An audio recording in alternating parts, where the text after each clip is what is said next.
தமிழ் எப்படி நம்ம ஒருத்தவங்க கூட பேசி நம்ம நார்மலாக டே டு டே லைஃப்பில் பேசுறதுனால நம்ம இவ்வளோ தான் இருக்கும். இங்கிலீஷ் நம்மளுக்கு ஆரம்பத்துலேருந்து அந்த மாதிரி பேசுறதுக்கு ஆள் கிடச்சிருக்காது. ஸோ அதுக்கு ஒரு பிளாட்ஃபார்ம் இருந்திருக்காது. நம்ம மொழி எதுவோ, நம்ம தாய்மொழி எதுவோ அது ரிலேட்டடாகவே பேச ஆரம்பிச்சோம். வேர் ஆர் யூ டா, இந்த டா எல்லாம் ஆட் பண்ணுவோம், கம் டா. தமிழில் நம்ம இவ்வளோ சரளமாக நம்ம பேசிகிட்டு இருக்கோம். இல்லை எது நவுன் எது அப்ஜெக்டிவ்னு கேட்டால் நான் சத்தியமாக நான் திக்குவேன், எனக்கு தெரியாது. இதே மாதிரி தான் நம்ம இங்கிலீஷும் கற்றுக்க போகிறோம். இங்கிலீஷ் ஒரு அளவுக்கு வாசிக்க தெரியணும், பார்த்து வாசிக்க தெரியணும்.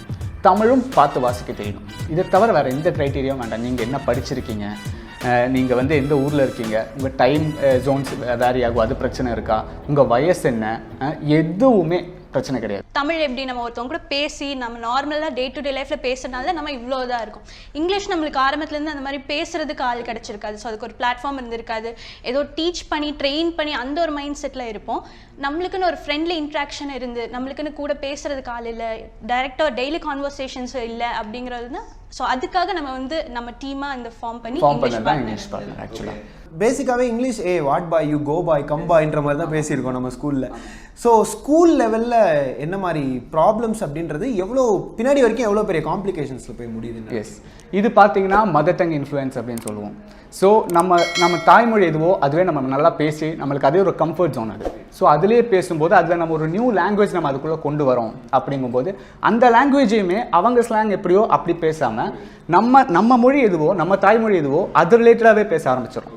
அதனால தான் நீங்கள் சொன்ன மாதிரி வேர் ஆர் யூ டா, இந்த டா எல்லாம் ஆட் பண்ணுவோம், கம் டா, நாட் கோயிங் டா, அந்த மாதிரி இருக்கு இல்லைங்களா, ஸ்லாங்ஸ் இருக்கு. ஸோ அந்த மாதிரி நம்ம அவங்கவுங்க ஸ்லாங்ல அவங்கவுங்களுக்கு இங்கிலீஷ் பேசுகிறப்போ அதே மாதிரி நம்ம தமிழ் பேசுகிற மாதிரி இங்கிலீஷும் பேச ஆரம்பிக்கிறோம். ஸோ அதனாலே நம்மளுக்கு அந்த ப்ரொனன்சியேஷன்லேருந்து எல்லாமே டிஃப்ரெண்ட்டாக இருக்குது, டிஃபிகல்ட்டாக இருக்குன்ற மாதிரி ஒரு.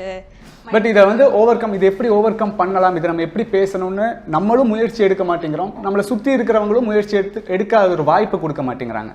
அவங்க ஒரு காலேஜ் லைஃப் முடிக்கிற வரைக்கும் இங்கிலீஷை வந்து எவ்வளோ இம்பார்ட்டன்ஸாக அவங்க பார்க்க மாட்டேங்கிறாங்க. ஒன்ஸ் அதை முடிச்சு காலேஜோ ஸ்கூலோ முடிச்சு அவங்க வேலைக்குன்னு ஒரு இடத்துக்கு போகிறப்போ அப்போ தான் அந்த டிஃபிகல்ட்டி அவங்க ஃபேஸ் பண்ணுறாங்க. இது நம்மளுக்கு நல்ல விதமாகவே நம்மளுக்கு தெரியுது. நம்ம ஸ்டூடெண்ட்ஸ் வந்து நம்ம கிட்ட படிக்கிற ஸ்டூடெண்ட்ஸை நிறைய பேர் நம்ம கிட்ட பர்சனலாக சொல்லியிருக்காங்க. ஸோ இதுதான் ஒரு பெரிய பிரச்சனையாக இருக்குது அப்படிங்கிறத எனக்கு தோணுது. ஏன்னா தமிழில் நம்ம இவ்வளோ சரளமாக நம்ம பேசிகிட்டு இருக்கோம். இல்லை எது நவுன் எது அப்ஜெக்டிவ்னு கேட்டால் நான் சத்தியமாக நான் திக்குவேன், எனக்கு தெரியாது. இதே மாதிரி தான் நம்ம இங்கிலீஷும் கற்றுக்க போகிறோம். கிராமட்டிக்கல் டேர்ம்ஸே யூஸ் பண்ணாமல் ரியல் லைஃப்பில் நீங்கள் பேசணும். உங்களுக்கு அட் எண்ட் என்ன வேணும், நீங்கள் இங்கிலீஷில் பேசணும்.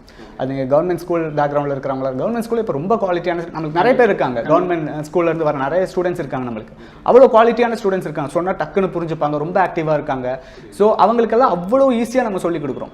பட் அவங்களே சொன்னாங்க இந்த மாதிரி எனக்கு கிராமட்டிக்கல் டேர்ம்ஸ் எல்லாம் கேட்டாலே பயமாக இருக்குங்க, எனக்கு அது தெரியலிங்க அப்படின்ற மாதிரி சொல்கிறாங்க. அவங்களுக்கு அந்த சைடே நம்ம போகிறதில்ல.